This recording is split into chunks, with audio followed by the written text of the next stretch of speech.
How's it going, everyone? Jimmy here, and today I want to talk about hit property names in Street Fighter V, because I think Capcom kinda messed up here.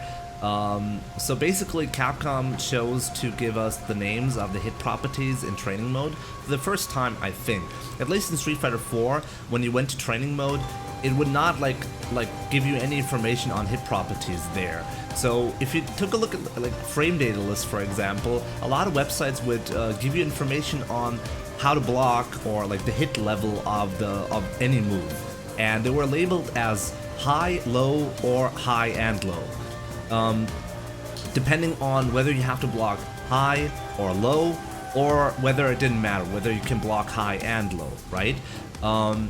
So yeah, it's like that makes perfect sense to me. If you label an attack high, you have to block the attack high. Makes perfect sense, right? In Street Fighter V, it's quite different actually, and yeah, let's take a look at that. If I do a crouching medium kick, for example, it's gonna say attack level low. That makes sense, right? It's a low attack, so I have to block low. It accurately describes where the move is hitting and how to block it, right?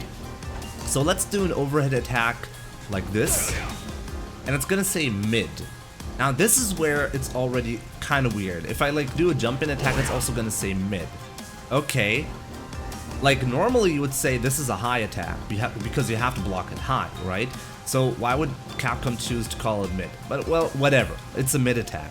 So let's do like something like a crouching medium, crouching light punch, for example. And now it's gonna say attack level high. And this is basically where you have to ask yourself, okay, how high were Capcom employees when they came up with this? Because this does not reflect how to block the move or where the move hits at all, right? Well, it turns out Capcom actually just copied the hit property names from a different game, Tekken. This is basically how Tekken names their moves. There are high, mid, and low attacks.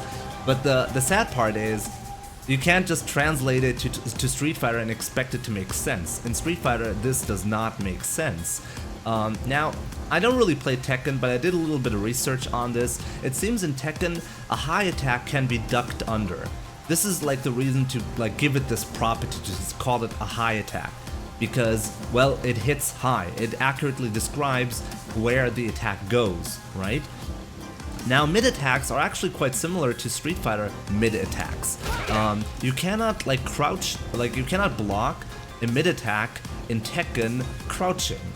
Okay, so this is basically where it makes sense. Like mid attacks in Street Fighter and Tekken are the same thing. You have to block them high. But again, just because the property for mid attacks like makes sense doesn't mean you have the right to call everything else a high attack. Why is a crouching light punch a high attack? It doesn't describe where to block the attack, and it doesn't describe where the attack hits, right? It just doesn't make sense to call a crouching hard punch that even like comes from below like a high attack.